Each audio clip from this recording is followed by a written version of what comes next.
Hello बच्चों, कैसे हो आप लोग। प्रणाम बच्चों। बच्चों, आशा करती हूँ कि आप लोग घर पे ठीक ठाक होंगे। बच्चों, हम लोग ये वसंत भाग 1 का 12 चैप्टर सुदामा चरित आज पढ़ेंगे। तो आप लोग अपनी टेक्स्ट बुक निकाल लीजिएगा अपना और सामने खोल करके रखिएगा, क्योंकि 11 चैप्टर तक हमारा ऑलरेडी डन हो चुका है। अब ये 12 चैप्टर है आज सुदामा चरित, जिसको नरोत्तम दास जी ने लिखा है। बच्चों, सुदामा का नाम आप लोगों ने सुना होगा।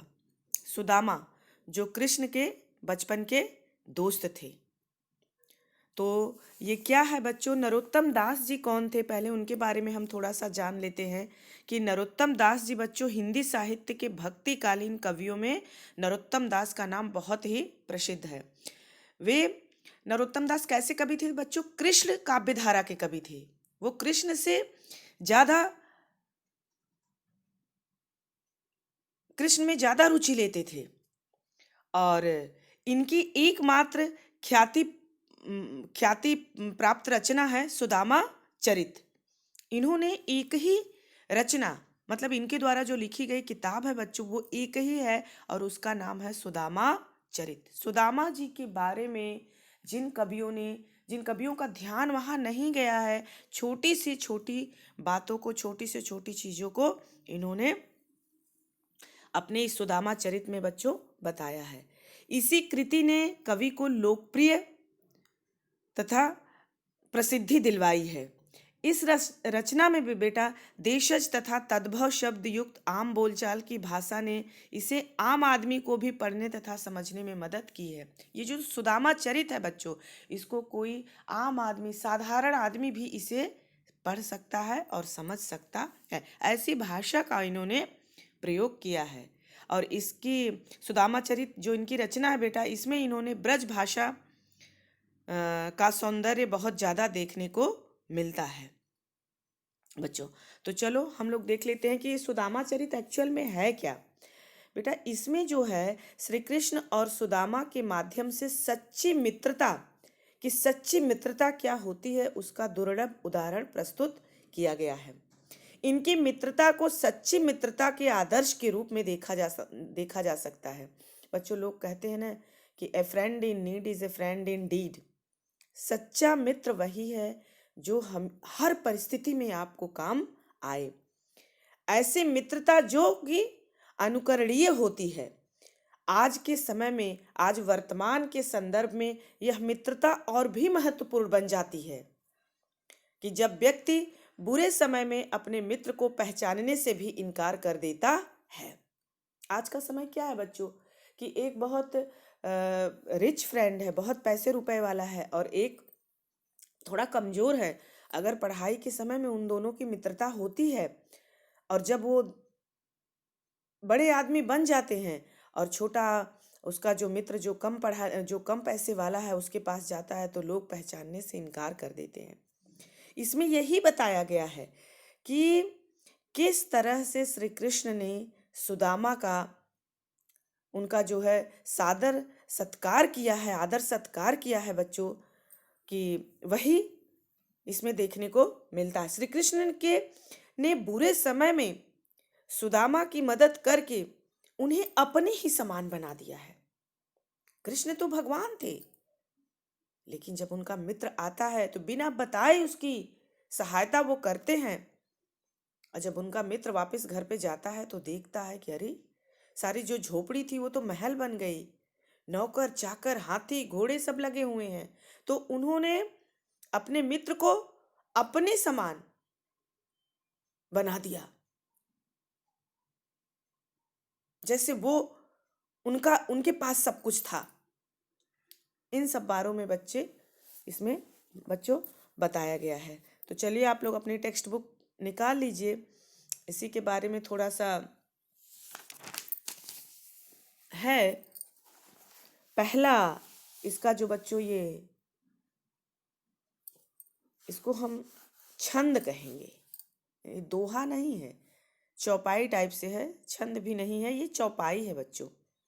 तो आपको पता है चाहे दोहा हो, चाहे छंद हो, चाहे चौपाई हो, उसको बोलने का और उसको गाने का किस लय में, किस सुर लय और ताल में उसको बोलना चाहिए, तभी उसका भाव उभर करके आता है।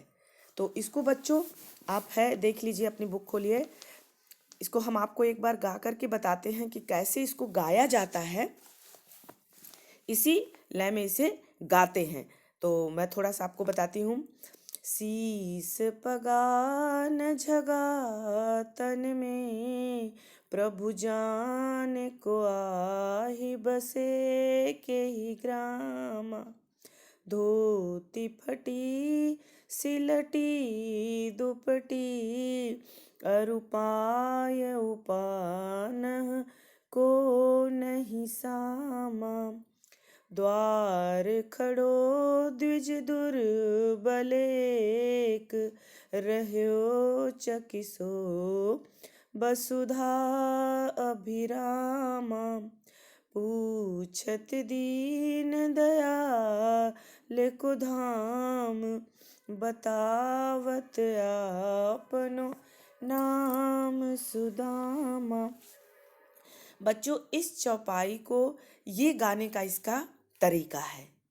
इसी तरह से पूरी चौपाई आप गा सकते हैं। तो बच्चों चलो इसका हम लोग अर्थ देख लेते हैं।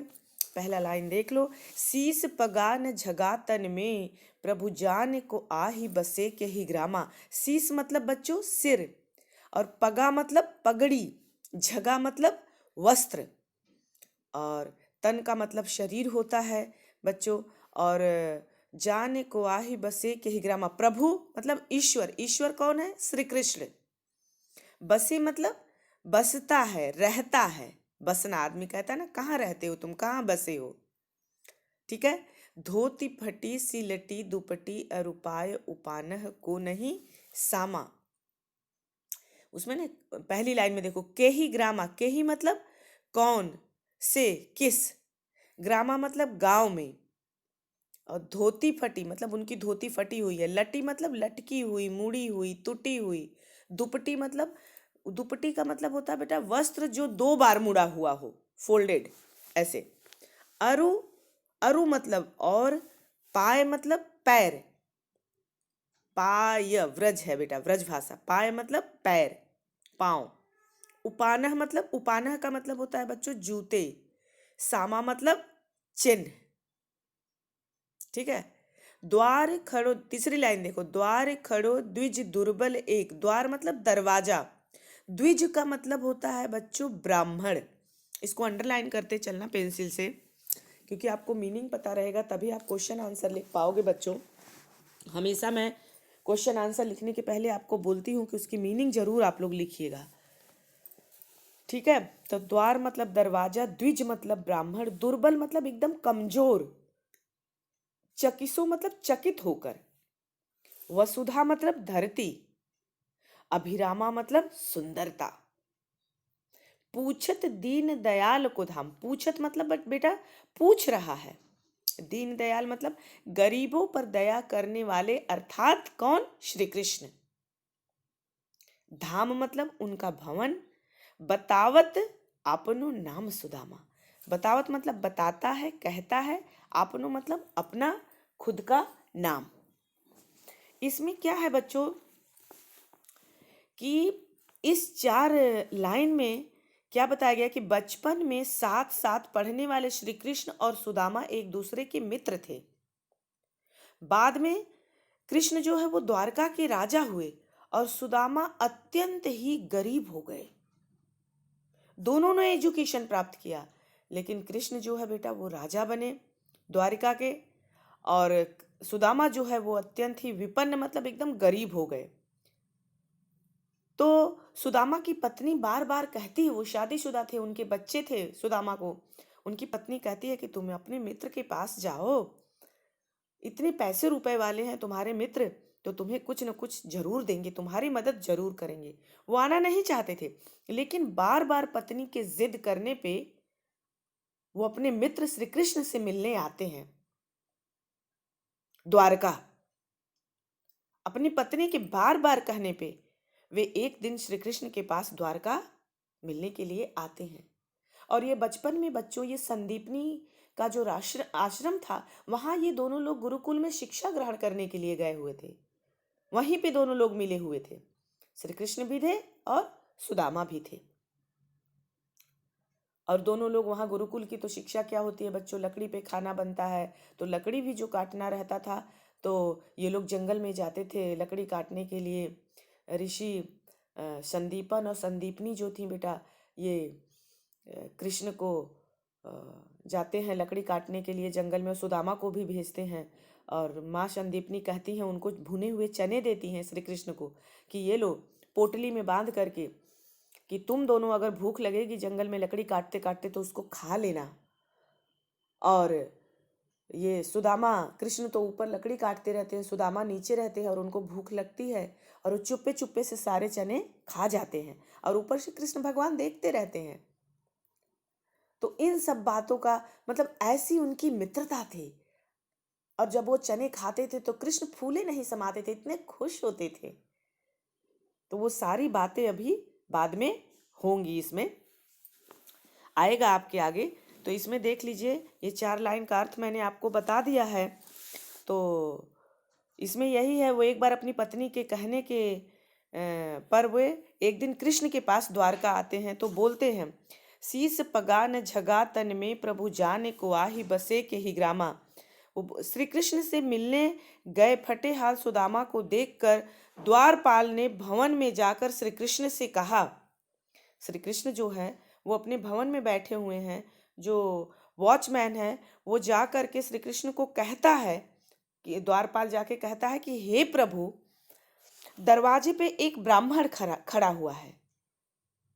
जाकर के द्वारपाल श्री कृष्ण को कहता है कि हे प्रभु, दरवाजे पे एक ब्राह्मण खड़ा है जो आपसे मिलना चाहता है, जो आपसे मिलना चाहता है। और वो बताता है कि वो ब्राह्मण कैसा है। अब आएगा कि शीस पगान झगा तन में, उसके सिर पर न पगड़ी है और न शरीर पर कुर्ता है। वो द्वारपाल जाके कृष्ण को बताता है कि उसके शरीर पर न कुर्ता है और न सिर पर पगड़ी है।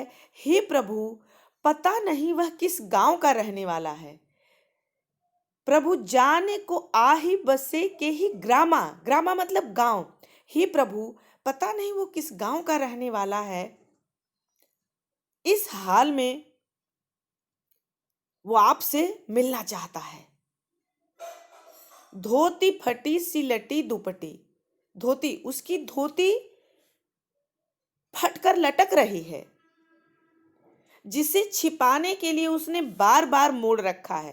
क्योंकि जगह जगह से सुदामा का जो कपड़ा था बच्चों वो फटा हुआ था, तो उसने उसको कि ये फटा हुआ दिखाई न दे उसे मोड़ रखा था।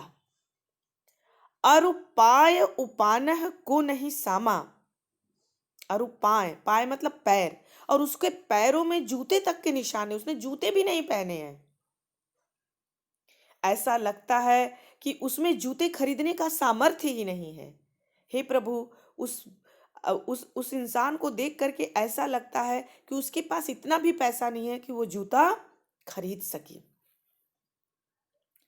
ऐसा लगता है द्वार खड़ो द्विज दुर्बल एक, ऐसा लगता है कि वह एक दुर्बल ब्राह्मण है।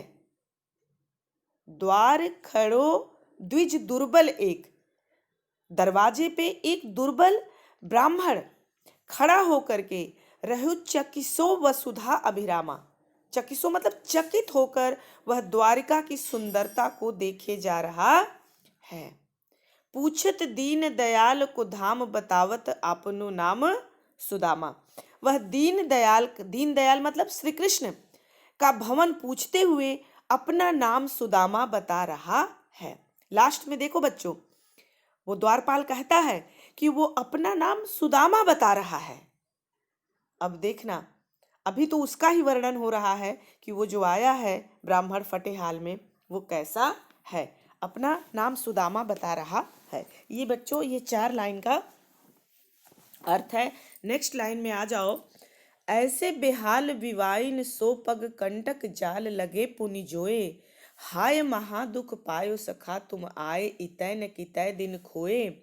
देखी सुदामा की दीन दशा, करुणा करिकै करुणा निधि रोए। पानी परात को हाथ छुयो, नहीं नैन के जल सो पग धोए। अब बेटा बेहाल मतलब बुरा हाल, विवाइन मतलब बेटा पैरों की फटी एड़िया, लोग कहते हैं ना विवाइयां फटी हुई हैं इनके पैरों में, जो एड़ियां फट जाती हैं। पग मतलब बच्चों पैर। कंटक मतलब कंटक जाल मतलब बहुत ढेर सारे उनके पैरों में कांटे लगे, क्योंकि वो जूते तो पहने नहीं है। पुनी मतलब बार बार। जोए मतलब देखने। और सखा मतलब बच्चों मित्र। हाय महादुख पायो सखा, सखा मतलब मित्र, पायो मतलब पाए, इतय मतलब इधर यहाँ, कितय मतलब कहाँ, तुम मतलब यहाँ क्यों नहीं आए, इतने दिन तक कहाँ थे। करुणा मतलब दया, कर इकय मतलब कर के, करुणा निधि मतलब दया के सागर श्री कृष्ण। छुयो मतलब छूना, पानी परात को हाथ छुयो नहीं, छुयो मतलब छूना। नैनन के जल मतलब आंसुओं से उन्होंने उनके पैर को धोया। अब देख लीजिए इस 4 लाइन का अर्थ। यहाँ सुदामा का नाम सुनते ही श्री कृष्ण व्याकुल होकर उनसे मिलने चल देते हैं। जैसे ही द्वारपाल बताता है कि वो अपना नाम सुदामा बताता है, श्री कृष्ण तो ऐसा नाम सुनते ही बिना चप्पल के भी वो भी भागते हैं अपने महल से। ऐसी मित्रता बच्चों, ऐसी मित्रता दुर्लभ है, कहीं देखने को नहीं मिलती है। वे उन्हें महल के अंदर लाकर बैठाते हैं, अपने मित्र को गोद में उठा लेते हैं। द्वारपाल भी देख के चकित हो जाता है कि अरे ऐसा फटा चिथड़ा कपड़ा पहने हुए ये इनका मित्र है। और रोते रोते जाते हैं दौड़ करके, सुदामा को उठा करके लाते हैं और उन्हें अपने महल में अंदर लाके बैठाते हैं बच्चों। किंतु सुदामा की ऐसी दशा देखकर वो दया से भर उठते हैं और रोने लगते हैं और कहते हैं, उनकी बेटा इन पंक्तियों में सुदामा की दीन दशा का वर्णन करते हुए कवि कहता है कि ऐसे बेहाल बिवाइन सो पग कंटक जाल लगे पुनि जोई। कि कृष्ण ने जब सुदामा के पैरों को, बच्चों पहले क्या होता था, मेहमान आते थे तो उनके पैरों को थाली में रख के धोया जाता था, तो श्री कृष्ण भी उनको अपने राज सिंहासन पे बैठा देते हैं और उनके पैरों को धोने के लिए उठाते हैं।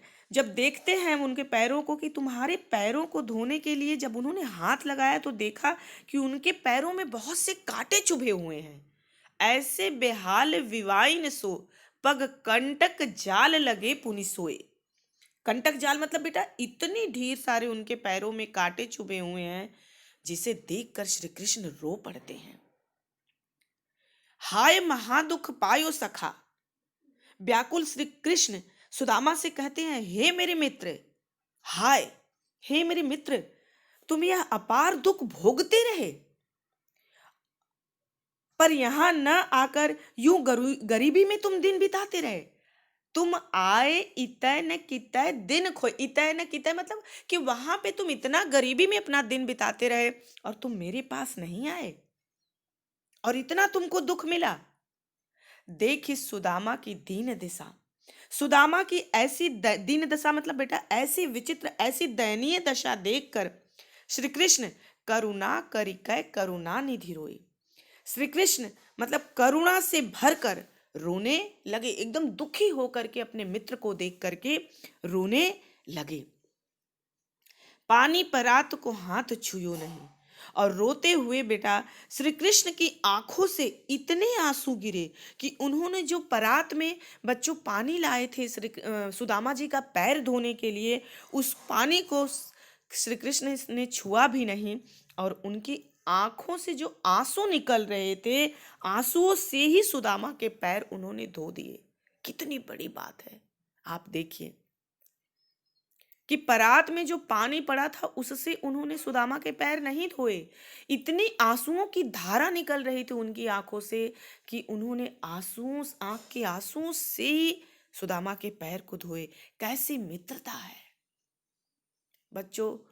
सच्चे दोस्त बहुत दुर्लभ, बहुत कठिनाई से मिलते हैं, और अगर ऐसी मित्रता हो जाए तो हमें जल्दी उसे तोड़ना नहीं चाहिए। ये इसमें वर्णन किया है। उसके बाद का पैराग्राफ देखो बच्चों कि 3rd पैराग्राफ है कि कछु भाभी हमको दियो, सो तुम काहे न देत। देखो ये दोहा है, चापी पोटरी काख में रहे कहो के ही हेतु। दोहा ऐसे पढ़ा जाता है।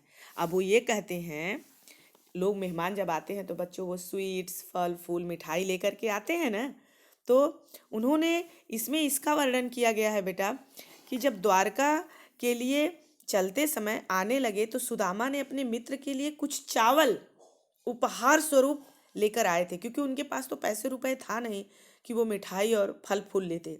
तो चावल ऐसे टूटा फूटा पड़ा हुआ था, तो वो एक कपड़े में, फटे चिथे कपड़े में बांध करके इसी अपने नीचे, कांख के नीचे उसको दबाए हुए थे। लेकिन श्री कृष्ण का वैभव देख करके वो बोले कि नहीं, हम इसको कैसे दे। वो उनको शर्म आ रही थी, तो वही बोले कि कछु भाभी हमको दियो। श्री कृष्ण कहते हैं कि भाभी ने हमें कुछ दिया नहीं। श्री कृष्ण ने देख लिया कि सुदामा उसको छिपा रहे हैं, हमको दे नहीं रहे हैं, तो वो बोलते हैं कि क्यों हमें भाभी ने हमको कुछ दिया नहीं, सो तुम काहे न दे। भाभी ने हमें कुछ दिया और तुम मुझे नहीं दे रहे हो। चापी पोटरी काख में, और अपने काख में जो है, काख मतलब बेटा कंधे के नीचे का गड्ढा नुमा भाग जो ये है, कि उसके नीचे तुमने दबा करके रखा हुआ है, तो मुझे क्यों नहीं देता है वो पोटरी। इसका बेटा इसमें वर्णन किया गया है कि श्री कृष्ण ने उसे दबाते हुए देख लिया। तो सुदामा के पैरों को धोने के बाद कृष्ण ने देख लिया कि सुदामा उनसे कुछ छिपाने का प्रयास कर रहे हैं। उन्होंने सुदामा से कहा कि भाभी ने मेरे लिए जो उपहार दिया है उसे तुम क्यों नहीं दे रहे हो। तुम उपहार की उस पोटली को अपनी काख में किस कारण से छिपाए जा रहे हो। ये इस 2 लाइन में बच्चों बताया गया है। फिर अब देखो नीचे की लाइन में देखो, आगे चना गुरु मात दये ते लये, तुम चाबी हमें नहीं दीने। श्याम कहो मुस्काए सुदामा, सो चोरी की बान से हौजू प्रवीणे। पोटरी काख में चापी रहे, तुम खोलत नाही सुधारस भीने। पाछली बानी अजो न तजो, तुम तैसे ही भाभी के तंदुल कीन्हे। ये है बच्चों, उसमें वो बताते हैं आगे चना गुरु मात दये। अब कृष्ण सुदामा को बचपन की याद दिलाते हुए कहते कि बचपन में गुरु मात मतलब गुरु माता संदीपनी ने हम दोनों के लिए चने दिए थे। आगे चना, गुरु माता ने हम लोगों को चने दिए थे, पर तुमने हमें नहीं दिया और अकेले ही खा गए थे। वो उस समय बचपन की याद दिलाते हैं जब वो गुरुकुल में पढ़ते थे, कि उस समय ने भी माँ संदीपनी ने दिया था चने और तुम अकेले खा गए थे सुदामा, और मुझे नहीं दिए थे। और आज उनकी मजा लेते हुए, उनकी थोड़ी खिंचाई करते हुए श्री कृष्ण ने चुटकी लेते हुए कहा कि मित्र, आज भी श्याम कहो मुस्काए सुदामा। श्याम कहो मुस्काए मतलब श्याम ने मुस्कुराते हुए सुदामा की चुटकी लेते हुए कहा, चोरी की बान में हौजू प्रवीणे, कि तू चोरी करने में तो पहले से ही प्रवीण था, पहले से ही दक्ष था। चोरी की आदत में तुम तो पहले से ही इतने कुशल थे। हमें चना नहीं देते थे खाने के लिए, और आज मेरी भाभी ने इतना अमृत मेरे लिए भेजा है। उस चावल को बेटा अमृत कहते हैं। पोटरी काख में चापी रहे, तुम खोलत नाही सुधारस भीने। आज भी प्रेम रूपी अमृत रस से सने चावलों की पोटरी को तुम अपनी काख में छिपाने का प्रयास कर रहे हो। सुधा, सुधा मतलब बच्चों अमृत। भाभी ने मुझे ये जो अमृत दिया है उसको तुम अपनी कांख में छिपाने का प्रयास कर रहे हो। हे मित्र, तुम्हारी पिछली आदतें अभी ज्यों की त्यों बनी हुई है। वो कहते पाछली बानी अजो न तजो। वो बोलते हैं बेटा कि तजो मतलब त्यागना, पाछली मतलब पिछली, बानी मतलब ये आदत। तुम्हारी ये जो पिछली आदत लगी हुई है, तुमने अभी उसको छोड़ा नहीं है। तुम्हारी पिछली आदतों से अभी, तुम्हारी पिछली आदतें भी अजो न तजो, अभी तुमने छोड़ा नहीं, वो जैसी की तैसी ही हैं। तुम तैसे ही भाभी के तंदुल, तंदुल मतलब बच्चों वो चावल, कि तुम उन्हीं आदतों के वशीभूत हो, और भाभी ने जो हमारे लिए चावल को दिया है तुम उसे भी चुराने की कोशिश किए जा रहे हो। कृष्ण उनको ऐसा बताना चाहते हैं बच्चों कि भाभी ने मेरे लिए इतना अच्छा अमृत भेजा है, इतना अच्छा उपहार भेजा है, और तुम मुझे नहीं दे रहे हो, उसको छिपाए जा रहे हो।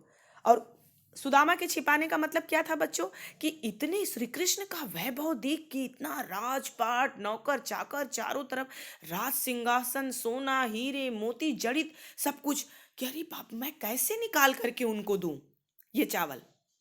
इसलिए बच्चों वो छिपाना चाहते थे। बच्चों इस वीडियो में बस इतना ही बताऊंगी। ये वीडियो बेटा सुनने के बाद आप लोग सुन लेना, और इसका अर्थ जो है टेक्स्ट बुक में लाइन बाय लाइन करना।